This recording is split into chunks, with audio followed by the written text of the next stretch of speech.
6ನೇ ವರ್ಷದ ವಾರ್ಷಿಕೋತ್ಸವದ ಅಂಗವಾಗಿ ಮೇ 11ರ ಭಾನುವಾರದಂದು ಚಿಂತಾಮಣಿ ನಗರದ KMD ಕಲ್ಯಾಣ ಮಂಟಪದಲ್ಲಿ CTV ಡ್ಯಾನ್ಸ್ ಕಾಂಪಿಟೇಷನ್ ಕಾರ್ಯಕ್ರಮ ನಡೆಯಲಿದೆ. ಈ ಡ್ಯಾನ್ಸ್ ಕಾಂಪಿಟೇಷನ್ನಲ್ಲಿ ಭಾಗವಹಿಸುವವರು ಮೇ 7ನೇ ತಾರೀಕಿನೊಳಗಾಗಿ ತಮ್ಮ ಹೆಸರುಗಳನ್ನು ನೋಂದಾಯಿಸಿಕೊಳ್ಳಬೇಕಾಗಿ ವಿನಂತಿ. ಹೆಚ್ಚಿನ ವಿವರಗಳಿಗೆ ಸಂಪರ್ಕಿಸಿ 90355336.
ವೀರಶೈವ ಲಿಂಗಾಯತರನ್ನು ಕೇಂದ್ರ ಒಬಿಸಿ ಪಟ್ಟಿಗೆ ಸೇರಿಸಬೇಕೆಂದು ಅಖಿಲ ಭಾರತ ವೀರಶೈವ ಲಿಂಗಾಯತ ಮಹಾಸಭಾದ ಪ್ರಧಾನ ಕಾರ್ಯದರ್ಶಿ ನಟರಾಜ್ ಸಾದರನಹಳ್ಳಿ ಒತ್ತಾಯಿಸಿದ್ದಾರೆ.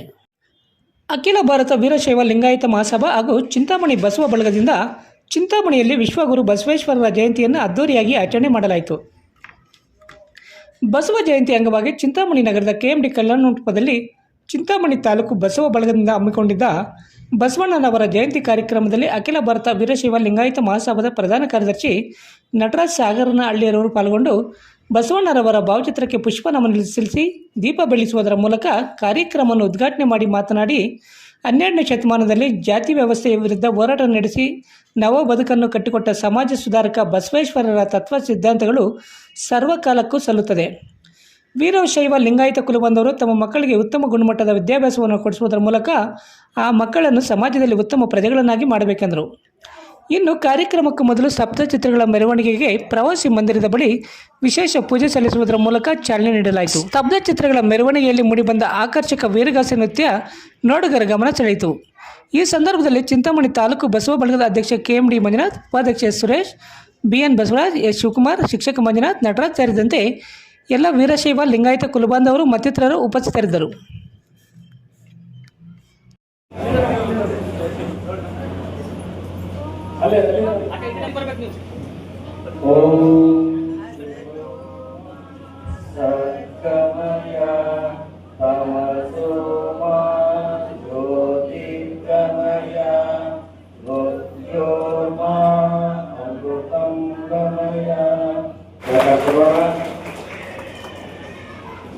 ಯಾವತ್ತು ಚಿಂತಾಮಣಿ ತಾಲೂಕಿನ ನಾವೆಲ್ಲ ಅಧ್ಯಕ್ಷರು, ನಿರ್ದೇಶಕರು ಎಲ್ಲರೂ ನಮ್ಮ ನಟರಾಜ್ ಅವರು ಮಾಡಬೇಕು ತಿಳಿಸ್ಕೊತಾ ಇದ್ದೀನಿ.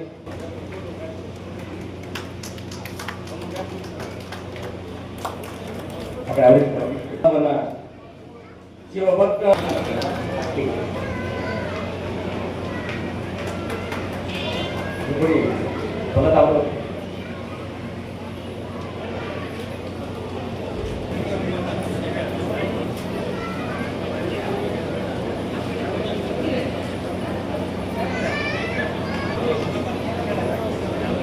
ಒಂದು 2 ನಿಮಿಷ ಜಯಂತಿ ಕಾರ್ಯಕ್ರಮ ಹಾಗೂ ದೀಪೋತ್ಸವ ಕಾರ್ಯಕ್ರಮ ಏರ್ಪಡಿಸಲಾಗಿದೆ.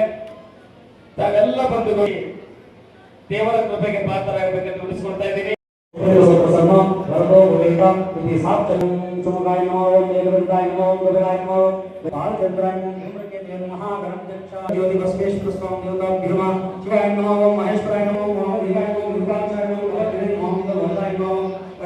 कृपादिने नमः भीमाय नमः परशुहस्ताय नमः भृगुपाणिये नमः जटाधरोमयाय नमः भजनेश्वराय नमः सर्वज्ञाय नमः परमात्मने नमः सोमसूराय नमः विश्वेश्वराय नमः वीरभद्राय नमः गणनाथाय नमः प्रजापते नमः हिरण्यरेते सद्गुणं वर्गाय नमः गिरिधरनयनं गिरिप्रियाय नमः गुरुवायुराय नमः सदाशिवाय नमः श्री जगज्योति बसवेश्वर वस्तना परिगणयामि अग्निर्भस्मा जलविद्भस्मा स्थलविद्भस्मा योमे. ನಮ್ಮ ಜೊತೆಯಲ್ಲಿ ಈ ತಾಲೂಕಿನ ಸಂಪರ್ಕದಲ್ಲಿರತಕ್ಕಂಥವರು ಸಿದ್ಧಲಿಂಗಯ್ಯ ಶಾಸ್ತ್ರಿಗಳು. ಕಳೆದ ವಿಚಾರಗಳನ್ನ ನಾನು ಅವ್ರ ಹತ್ರ ಚರ್ಚೆ ಮಾಡಿದ್ದೆ. ಬಹಳ ಸಂತೋಷ ಆಗ್ತದೆ. ಈ ಒಂದು ಗಡಿ ಭಾಗದಲ್ಲಿ ನಮ್ಮ ಹಳೆ ಮೈಸೂರು ಭಾಗ ಅಂತ ಹೇಳಿದ್ರೆ ನಮ್ಗೆ ಬಹಳ ಸ್ವಲ್ಪ ಹೆಚ್ಚು ಒತ್ತು ಕೊಡಬೇಕು, ಸಮಾಜ ಸಂಘಟನೆ ಮಾಡಬೇಕು, ಸಮಾಜದ ಏಳಿಗೆಗಾಗಿ ನಾವು ಸಮಯವನ್ನ ಕೊಡಬೇಕು. ಅದರಲ್ಲೂ ಬಹಳ ಮುಖ್ಯವಾಗಿ ಇವತ್ತು ನನ್ನ ಗುರುಗಳು ಮಾರ್ಗದರ್ಶಕರಾದಂತಹ ನಟರಾಜ್ ಸಾಗರನಹಳ್ಳಿ ಸರ್ ಅವರು ವೀರಶೈವ ಲಿಂಗಾಯತ ಮಹಾಸಭಾ ಅನ್ನತಕ್ಕಂಥದ್ದು 1904ರಲ್ಲಿ ಪ್ರಾರಂಭವಾಯಿತು. ಆನಗಲ್ಲು ಶ್ರೀ ಕುಮಾರ ಶಿವಯೋಗಿಗಳು ಸ್ಥಾಪನೆ ಮಾಡಿದ್ರು. ಸಮಾಜದ ಏಳಿಗೆಗಾಗಿ, ಬಡ ವಿದ್ಯಾರ್ಥಿಗಳ ವಿದ್ಯಾಭ್ಯಾಸಕ್ಕಾಗಿ, ಅನ್ನ ದಾಸೋಹಕ್ಕಾಗಿ ಈ ಒಂದು ಸಮಾಜನ ಕಟ್ಟಿದ್ರು. ಇವತ್ತಿಗೆ 121 ವರ್ಷ ತುಂಬಿ ನಡೀತಾ ಇದೆ. ಸಮಾಜದ ಸಂಸ್ಕಾರ, ವಚನಗಳ ಪಿತಾಮಹ ಹಾಗೂ ಈ ನಾಡಿನ, ಈ ರಾಷ್ಟ್ರದ ಒಬಿಸಿ ವಿಚಾರದಲ್ಲಿರ್ಬೋದು, ಜಾತಿಗಣತಿ ವಿಚಾರದಲ್ಲಿರ್ಬೋದು, ಎಲ್ಲ ವಿಚಾರವನ್ನು ಸಂಕ್ಷಿಪ್ತವಾಗಿ ಬಹಳ ವಿಸ್ತಾರವಾಗಿ ನಿಮ್ಗೆಲ್ಲರೂ ಕೂಡ ಮಂದಟ್ ಮಾಡಿದ್ದಾರೆ ನಟರಾಜ್ ಸಾಗರನಹಳ್ಳಿ ಅವರು. ಯಾಕೆ ಅಂತ ಹೇಳಿದ್ರೆ ನಾನು ಜಾಸ್ತಿ ಮಾತಾಡಕ್ ಹೋಗಲ್ಲ. ಬಹಳ ವಿಷಯಗಳನ್ನ ಬಹಳ ಅರ್ಥಗರ್ಭಿತವಾಗಿ ಇಲ್ಲಿ ಕೂತಿರತಕ್ಕಂತ ಸಮುದಾಯದ ಎಲ್ಲ ಶಕ್ತಿಗಳು, ನೀವು ಇಲ್ಲಿ ಕೂತಿರತಕ್ಕಂಥ ಎಲ್ಲ ಸಮುದಾಯದ ಶಕ್ತಿಗಳಿಗೆ ಬಹಳ ವಿಶೇಷವಾಗಿ ಅರ್ಥಗರ್ಭಿತವಾಗಿ ವಿಸ್ತಾರವಾಗಿ ಎಳೆ ಎಳೆಯಾಗಿ ಬಿಡಿಸಿ ಹೇಳಿದ್ದಾರೆ. ಇಲ್ಲಿ ಕೂತಿರತಕ್ಕಂಥ ಎಲ್ಲ ಮನಸ್ಸುಗಳಿಗೆ ನಮ್ಮ ಪ್ರಧಾನ ಕಾರ್ಯದರ್ಶಿಗಳು ಹೇಳಿರತಕ್ಕಂಥ ಮಾತನ್ನ ನೀವು ಮನಸ್ಸಲ್ಲಿ ಇಟ್ಕೋಬೇಕು. ಯಾಕೆ ಅಂತ ಹೇಳಿದ್ರೆ ಸಮಾಜ ಬಹಳ ದೊಡ್ಡದಿದೆ. ಬಸವೇಶ್ವರರ ಜಯಂತಿ ದಿನ ರಾಜ್ಯ ಘಟಕದ ಹಿರಿಯರು ಬಂದು ನಮ್ಗೆಲ್ಲರಿಗೂ ಕೂಡ ಸಮಾಜದ ಏಳಿಗೆಗಾಗಿ ಸಮಾಜದ ಪರವಾಗಿ ನಮ್ಗೊಂದು 4 ಮಾತುಗಳನ್ನ ಮಾತಾಡ್ತಾರೆ ಅಂತೇಳಿ ಇಲ್ಲಿ ಸಾಕಷ್ಟು ಜನ ನೀವು ಕಾಯ್ದಿರ್ತೀರ. ಅಂತ ಸಂದರ್ಭದಲ್ಲಿ ಒಂದು ಒಳ್ಳೆ 4 ಮಾತುಗಳನ್ನ ಮಾತಾಡಿ ನಿಮ್ಮನ್ನ ಯಾರಾದ್ರೂ ಮನೇಲಿರತಕ್ಕಂಥ ಮಕ್ಕಳು, ಇವತ್ತಿನ ಯುವ ಪೀಳಿಗೆ ಸಮಾಜದ ಏಳಿಗೆಗಾಗಿ ಯಾವ ದಾರಿಯಲ್ಲಿ ಮಾರ್ಗದರ್ಶನ ನಾವು ನಡಿಬೇಕು, ಅವ್ರಿಗೇನಾದ್ರೂ ಇವತ್ತು OBC ಆಗಿರ್ಬೋದು, ಜಾತಿ ಗಣತಿಯಲ್ಲಿ ಆಗಿರ್ಬೋದು, ಸಮಾಜದ ಬಗ್ಗೆ ಸಂಸ್ಕಾರ ಏನು, ಸಮಾಜದಲ್ಲಿ ನಾವು ಹೇಗೆ ನಡಿಬೇಕು, ಸಮಾಜದ ಬಗ್ಗೆ ನಾವು ಏನ್ ತಿಳ್ಕೋಬೇಕು, ವೀರಶೈವ ಲಿಂಗಾಯತ ಮಹಾಸಭಾ ಅಂತ ಹೇಳಿದ್ರೆ ಅದರಿಂದ ನಮ್ಗೆ ಏನ್ ಸಿಗುತ್ತೆ, ಏನ್ ಆಗುತ್ತೆ, ಅದರಿಂದ ಏನ್ ಲಾಭ ಅಂತ ಕೇಳತಕ್ಕಂಥವ್ರು ಸಾಕಷ್ಟು ಜನ ಇದ್ದಾರೆ. ನಾನು ಏನು ಹೇಳೋದಕ್ಕೆ ಬಯಸ್ತೀನಿ ತಮ್ಗೆಲ್ಲರಿಗೂ, ಇಂಥ ಒಂದು ಸುಂದರವಾದಂತ ಕಾರ್ಯಕ್ರಮದಲ್ಲಿ ಶ್ರದ್ಧೆಯ ತಾಯಂದಿರು, ಗುರು ಹಿರಿಯರು, ವಿಶೇಷವಾಗಿ ನಮ್ಮಂತ ಯುವ ಪೀಳಿಗೆ ಮಕ್ಕಳನ್ನ ಇಂಥ ಕಾರ್ಯಕ್ರಮದಲ್ಲಿ ಭಾಗಿಯಾಗಕ್ಕೆ ನೀವು ಅವಕಾಶಗಳು ಮಾಡಿಕೊಡ್ಬೇಕು. ಸಾಕಷ್ಟು ಜನ ಹೇಳ್ತಾರೆ ನನಗೆ ಟೈಮ್ ಇಲ್ಲ, ಬರಕ್ಕಾಗಲ್ಲ, ಬರಲ್ಲ ಅಂತ ಹೇಳಿ. ಸಂಸ್ಕಾರ, ಸಮಾಜ ಇವೆಲ್ಲ ಒಂದು ಶಕ್ತಿ ಇದ್ದಾಗೆ ನಾವು ಇಂಥ ವೇದಿಕೆಗಳಲ್ಲಿ, ಇಂಥ ಕಾರ್ಯಕ್ರಮಗಳಲ್ಲಿ ಬಸವೇಶ್ವರರ ಜಯಂತಿ ಆಗಿರ್ಬೋದು, ನಮ್ಮ ಧರ್ಮದ ಪರಂಪರೆಯ ಯಾವುದೇ ಒಂದು ವೇದಿಕೆ ಆಗಿರ್ಬೋದು, ನಾವು ಭಾಗಿಯಾಗಬೇಕು. ಇವತ್ತು ನಮ್ಮ ಗ್ರಾಮದಲ್ಲಿ 15 ವರ್ಷಕ್ಕೊಮ್ಮೆ ಬಹಳ ಅದ್ದೂರಿಯಾದಂತ ಜಾತ್ರೆ ನಡೆಯುತ್ತೆ ಬೆಂಗಳೂರು ನಗರದಲ್ಲಿ. ನಮ್ಮ ಮುಂದಾಳತ್ವ ಬಹಳ ಇರುತ್ತೆ ಅಲ್ಲಿ. ಆದ್ರೂ ಕೂಡ ತಾಲೂಕು ಘಟಕದ ಅಧ್ಯಕ್ಷರಾದಂತ ನಳರಾಜ್ ಅವರು ಮಾಡಿದಂತ ಕರೆ ನನ್ನ ಮನಸ್ಸಿಗೆ ನಾಟಿ, ನಮ್ಮ ಹಿರಿಯರಾದಂತ ನಟರಾಜ್ ಸರ್ ಅವರ ಜೊತೆ, ಇಲ್ಲ ಸರ್, ಚಿಂತಾಮಣಿ ತಾಲೂಕಿಗೆ ನಾವು ಭೇಟಿ ಕೊಡ್ಲೇಬೇಕು, ಆ ಕಾರ್ಯಕ್ರಮನ ಯಶಸ್ವಿ ಮಾಡಬೇಕು, ಅವರೆಲ್ಲರ ಪ್ರೀತಿಗೆ ನಾವು ಪಾತ್ರರಾಗಬೇಕು ಅಂತ ಹೇಳಿ ಇವತ್ತು ಬಂದಿದ್ದಕ್ಕೆ ನಮ್ಗೆಲ್ಲರೂ ಕೂಡ, ನನಗೆ ವಿಶೇಷವಾಗಿ ಬಹಳ ಸಂತೋಷ. ಯಾಕಂತ ಹೇಳಿದ್ರೆ ಇಲ್ಲಿ ನೆರೆದಿರತಕ್ಕಂಥ ಎಲ್ಲ ಜನರು ಬಹಳ ಹುಮ್ಮಸ್ಸಿಂದ ಇದ್ದಾರೆ. ಸಮಾಜನ ಕಟ್ಟುವಂತ ಶಕ್ತಿ ನಿಮ್ಮಲ್ಲಿದೆ ಅಂತ ಹೇಳಿ ನಾನು ಭಾವಿಸುತ್ತಾ, ಮುಂದಿನ ದಿನಮಾನಗಳಲ್ಲಿ ಇನ್ನೂ ಹೆಚ್ಚಿನ ಶಕ್ತಿ ಆ ವಿಶ್ವಗುರು ಬಸವೇಶ್ವರರು ನಿಮ್ಗೆಲ್ಲ ಕೊಡ್ಲಿ ಅಂತ ಹೇಳ್ತಾ, ಸಾಕಷ್ಟು ವಿಚಾರಗಳನ್ನ ಬಸವೇಶ್ವರರ ಬಗ್ಗೆ ನಮ್ಮ ನಟರಾಜ್ ಸರ್ ಅವರು, ವಾಣಿ ವಿಲಾಸ್ ಆಸ್ಪತ್ರೆಯ ಕುಮಾರ್ ಅವರು ಕೂಡ ಬಹಳ ವಿಸ್ತಾರವಾಗಿ ಹೇಳಿದ್ದಾರೆ. ಇನ್ನು ಹೆಚ್ಚು ಸಮಯನ ಬಹುಶಃ ಒಂದು 5 ರಿಂದ 6 ಸಾವಿರ ಜನ ಈ ತಾಲೂಕಿನಲ್ಲಿ ನಮ್ಮ ಸಮುದಾಯದ ಜನಸಂಖ್ಯೆ ಇರ್ಬೋದು ಅಂತ ಹೇಳಿ ನಾನು ಭಾವಿಸಿದ್ದೇನೆ. ಒಂದು ಅಖಿಲ ಭಾರತ ವೀರಶೈವ ಲಿಂಗಾಯತ ಮಹಾಸಭಾದ ಸದಸ್ಯತ್ವದ ಅಭಿಯಾನ ಒಂದು ಪ್ರಾರಂಭ ಮಾಡಿ, ತಾಲೂಕು ಅಧ್ಯಕ್ಷರ ಮುಖಾಂತರ ಜಿಲ್ಲಾ ಉಪಾಧ್ಯಕ್ಷರು, ಇಲ್ಲಿರತಕ್ಕಂಥ ಎಲ್ಲ ವೀರಶೈವ ಲಿಂಗಾಯತ ಮಹಾಸಭಾದ ಹಿರಿಯರು ಎಲ್ಲ ಒಂದು ಸಭೆ ಮಾಡಿ, ನಮ್ಮನ್ನು ಒಳಗೊಂಡು ನಮ್ಮ ರಾಜ್ಯ ಘಟಕದ ಅಧ್ಯಕ್ಷರು, ನಮ್ಗೆ ನೋಡಿ ಈ ವರ್ಷ ಏನು ಚುನಾವಣೆ ನಡೆದಿದೆಯಲ್ಲ, ಡಾಕ್ಟರ್ ಶಾಮನೂರ್ ಶಿವಶಂಕರಪ್ಪ ಸಾಹೇಬರು ರಾಷ್ಟ್ರೀಯ ಘಟಕದ ಅಧ್ಯಕ್ಷರಿದ್ದಾರೆ. ರಾಜ್ಯ ಘಟಕದ ಅಧ್ಯಕ್ಷರಾದಂತ IPS ನಿವೃತ್ತ ದಕ್ಷ ಅಧಿಕಾರಿಗಳು, ಈ ನಾಡು ಕಂಡಂತ ಒಂದು ಶಕ್ತಿ ನಮ್ಗೆ ಶಂಕರ್ ಮಹಾದೇವ್ ಬಿದ್ರಿ ಸಾಹೇಬರು ಕೂಡ ಈ ರಾಜ್ಯದ ಅಧ್ಯಕ್ಷ ಆಗಿ ನಮ್ಮ ಒಟ್ಟಿಗೆ, ನಿಮ್ಮೆಲ್ಲರ ಒಟ್ಟಿಗೆ ಕೆಲಸ ಮಾಡ್ತಾ ಇದ್ದಾರೆ. ಅವರ ಜೊತೆಯಾಗಿ ಸಮಾಜದ ಏಳಿಗೆಗಾಗಿ, ಸಮಾಜದ ಕಷ್ಟ ಸುಖಗಳಲ್ಲಿ ಭಾಗಿಯಾಗಿ, ಸಮಾಜದ ಏನೇ ಕಷ್ಟ ಬಂದು ನಿಂತಾಗ ಅದನ್ನು ಯಾವ ರೀತಿಯಲ್ಲಿ ಸಮಾಧಾನವಾಗಿ ನಾವು ಮುಂದೆ ತಗೊಂಡು ಹೋಗ್ಬೇಕು, ಸಮಾಜದ ಮುಂಭಾಗದಲ್ಲಿರತಕ್ಕಂತ ಎಲ್ಲ ನಮ್ಮ ಮಹಾಸಭಾದ ಮನಸ್ಸುಗಳಿಗೆ ಏನು ನಾವು ದಾರಿದೀಪವಾಗಿ ಮಾರ್ಗದರ್ಶನ ಕೊಡಬೇಕು ಅನ್ನತಕ್ಕಂತ ನಮ್ಮ ಸಿಕ್ಕಿರೋದು ನಮ್ಮೆಲ್ಲರ ಪುಣ್ಯ ಅಂತ ನಾನು ಭಾವಿಸ್ತೀನಿ. ಯಾಕೆ ಅಂತ ಹೇಳಿದ್ರೆ ಸಮಾಜಕ್ಕೆ ಒಳ್ಳೆ ಮಾರ್ಗದರ್ಶನ, ಸಮಾಜಕ್ಕೆ ಶಕ್ತಿಯಾಗಿ ನಿಲ್ಲುವಂಥವ್ರು ನಮ್ಗೆ ಬಹಳ ಮುಖ್ಯವಾಗಿ ಇರುವಂಥದ್ದು. ಏನೇ ಕಷ್ಟ ಸುಖಗಳಿದ್ರು ಮಹಾಸಭಾದ ರಾಷ್ಟ್ರೀಯ ಘಟಕದ ಅಧ್ಯಕ್ಷರು, ರಾಜ್ಯ ಘಟಕದ ಅಧ್ಯಕ್ಷರು ಏನೇ ಘೋಷಣೆ ಕೊಟ್ಟರು ಕೂಡ, ಏನೇ ಆದೇಶ ಹೊರಡಿಸಿದ್ರು ಕೂಡ ನಾವು ಚಾಮರಾಜನಗರ ಜಿಲ್ಲೆ ಮೂಲೆಯಿಂದ ಬೀದರ್ ಜಿಲ್ಲೆ ಮೂಲೆವರೆಗೂ ಮಹಾಸಭಾದ ಪರವಾಗಿ ನಾವೆಲ್ಲರೂ ಕೂಡ ನಿಲ್ಬೇಕು, ಒಳ್ಳೆ ಕೆಲಸಗಳನ್ನ ಮಾಡಬೇಕು. ಸಮಾಜದ ಏಳಿಗೆಗಾಗಿ ಯುವ ಪೀಳಿಗೆ ಯುವಕರನ್ನ ನಾವು ಸಮಾಜಕ್ಕೆ ಒಟ್ಟಿಗೆ ಜೊತೆಲಿ ತಗೊಂಡ್ಬರ್ಬೇಕು ಅಂತ ಹೇಳ್ತಾ, ಇನ್ನು ಹೆಚ್ಚೆಚ್ಚು ಒಳ್ಳೊಳ್ಳೆ ಕಾರ್ಯಕ್ರಮಗಳು ಈ ತಾಲೂಕಿನಲ್ಲಿ ವಿಶೇಷವಾಗಿ ನೀವೆಲ್ಲರೂ ಕೂಡ ಮಾಡಿ, ನಿಮ್ಮ ಜೊತೆಯಲ್ಲಿ ನಾವು ರಾಜ್ಯ ಘಟಕ, ರಾಜ್ಯ ಯುವ ಘಟಕ ನಿರಂತರವಾಗಿ ನಿಮ್ಗೆ ಸಹಕಾರ ಕೊಡ್ತೀವಿ ಅಂತ ಹೇಳ್ತಾ